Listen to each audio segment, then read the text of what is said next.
Hello friends, welcome back to the new video. In this video guys, I will show you guys how can you change your hotspot password in your Vivo phone. As you want to change your hotspot password, so guys you can change. And guys, now let's see how to change hotspot password in Vivo phone.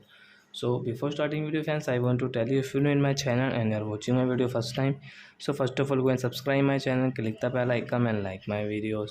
So guys, now let's start the video. Guys, first of all open your phone setting. Guys, click on network and internet. Hotspot guys, Wi-Fi hotspot. Click on password and guys cut it. And guys, you can change your password from here. So guys, we will change like for like this guys, 987654321023456789. So as you can see guys, long password and then guys okay. So guys, now let's see guys, password has changed in our Vivo phone. So that's it guys, thanks for watching my video guys. Now we will meet on next video with new topic. Before going, please go and like my video, subscribe my channel. Bye bye friends.